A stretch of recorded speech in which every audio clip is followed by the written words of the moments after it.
Grok users हो जाओ सावधान, एलॉन मस्क ने भी कर दिया ऐलान।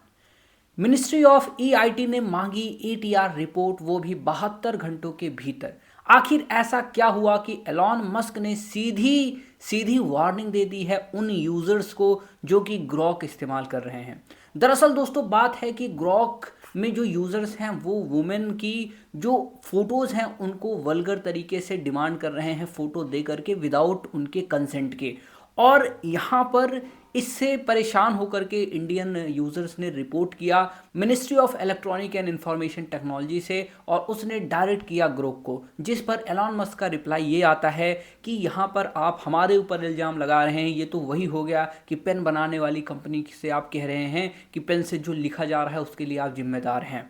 तो आखिरकार दोस्तों पूरा मामला क्या है, आइए इसके बारे में समझते हैं। नमस्कार दोस्तों, मैं हूं अतुल द्विवेदी। तो यहाँ पे सबसे पहला जो वाकया दोस्तों निकल करके आता है, इंटरनेट के ऊपर कुछ जो वीडियोस हैं और फोटोज़ हैं वो वायरल होती हैं, और उन फोटोज़ में अगर आप देखेंगे तो स्पेशली वो वुमेन से रिलेटेड हैं, और उसमें वुमेन की फ़ोटोज़ अपलोड करके वल्गर फ़ोटोज़ की डिमांड की जा रही थी। जैसे कि किसी लेडीज़ की फ़ोटो अपलोड कर दी फुल कपड़ों में, और फिर उससे शॉर्ट कपड़ों में, बिकनी में, ये सारी इमेजेस ग्रॉक से जो है वो निकलवाने की कोशिश की जा रही थी और ग्रॉक से मांग रहे थे, और ये चैटबॉट उनको प्रोवाइड भी कर रहा था। और आपको पता है कि जो ऐसी चीज़ें होती हैं वो सोशल मीडिया पर कितनी ज़्यादा तेज़ी से वायरल होती हैं, और इसका कारण यही है कि यहाँ पर इसने एक बहुत ज़्यादा तेज फैला चारों तरफ और एक बड़ी कंट्रोवर्सी क्रिएट करी ग्रॉक के लिए, और लोगों ने रिपोर्ट किया गवर्नमेंट को और कहा कि गवर्नमेंट को इसके ऊपर एक्शन लेना चाहिए, जिसकी वजह से ministry of electronic and information technology notice भेजती हैं एलॉन मस्क के प्लेटफॉर्म को जनवरी 2 और 3 के बीच में,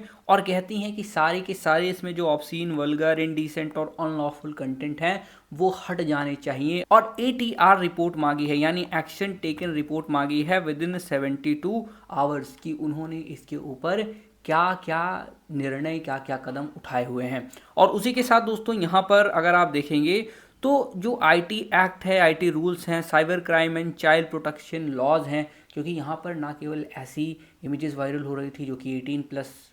औरतों की थी, लेडीज़ की थी, बल्कि यहाँ पर जो उससे नीचे हैं जो कि चाइल्ड प्रोटेक्शन के अंदर आ जाते हैं, उनकी भी जो फ़ोटोज़ हैं उसको भी कन्वर्ट कर रहा था, और कहीं ना कहीं ये लोगों को बिल्कुल पसंद नहीं आ रहा था। और इस पर मस्क क्या कहते हैं, मस्क कहते हैं कि जो लोग इस्तेमाल कर रहे हैं इसको, जो जो इससे डिमांड कर रहे हैं ग्रोक में कि मुझे ऐसी इमेजेस चाहिए, उनको भी वही परिणाम झेलने पड़ेंगे जो कि उसके ऊपर इलीगल कंटेंट या फिर वल्गर कंटेंट अपलोड करते हैं। यानी अगर आप ऐसा कुछ डिमांड करते हो तो आप समझ लीजिए आपके ऊपर वैसी ही कार्रवाई या रिपोर्ट किया जा सकता है। हो सकता है आपका डेटा, आपका आईपी एड्रेस ट्रैक करके, ट्रेस करके वो इन्फॉर्मेशन ले जा करके गवर्नमेंट को दे दें। तो इससे भी आप सावधान रहिए, अगर ऐसी इमेजेस आप जनरेट कर रहे हैं तो बिल्कुल मत कीजिएगा, और कोई करता है तो उसको भी बताइएगा, ठीक है। और यहाँ पे पब्लिक एंड विक्टिम रिएक्शन यहाँ पे हो रहे हैं, क्योंकि बहुत सारे लोगों जिनको पता ही नहीं था भाई उनके सोशल मीडिया पर अकाउंट्स हैं, उन्होंने अपलोड करी हैं photos and videos, and they are also saying कि उनकी कुछ इस प्रकार की vulgar images are circulating over internet. तो उनको भी काफ़ी प्रॉब्लम हो रही है, तो इससे डिस्गस्ट, कंसर्न हो रहा है एआई का। और जैसे कि यहाँ पर अगर आप देखेंगे कि पुट हर इन अ बिकनी, डिजिटली अनड्रेस, ये सारी चीज़ें यहाँ तक आगे बढ़ गई हैं कि मतलब जितना मैक्सिमम हो सकता है, क्योंकि आपको पता है कि 100% ऑब्सीन जो हैं वो नहीं निकाल सकती हैं इमेजेस को, पर जो ये नॉर्मल शॉर्ट ड्रेसेस में होते हैं, विकनीज में होते हैं, आपको पता है कि ये सब सोशल मीडिया पर भी सर्कुलेट करते हैं, तो एआई भी यहाँ तक कंफर्टेबल रहता है इमेजेस जनरेट करने के लिए। तो वही चीज़ सामने निकल करके आ रही है कि ऐसा भाई जो कर रहा है, जो जो फोटोशूट्स करा रहे हैं या फिर वीडियोस जनरेट कर रहे हैं, अपना वीडियोस बना रहे हैं, भाई उनका कंसेंट है वो कर रहे हैं, लेकिन यहाँ पर ऐसे लोग जो कि जिनने कभी डिमांड ही नहीं करा है, ठीक है, उनके लिए भी आ रहा है। तो ये बहुत ब्रॉडर इम्प्लीकेशन लेके आ रहा है, freedom of expression, legal and privacy protection, इन सब के साथ खिलवाड़ किया जा रहा है। तो आपका दोस्तों इस पर क्या सोचना है, आप कमेंट करके ज़रूर बताइए। चैनल को सब्सक्राइब कीजिए, वीडियो को लाइक कीजिए। मिलते हैं अगले वीडियो में। जय हिंद, वंदे मातरम।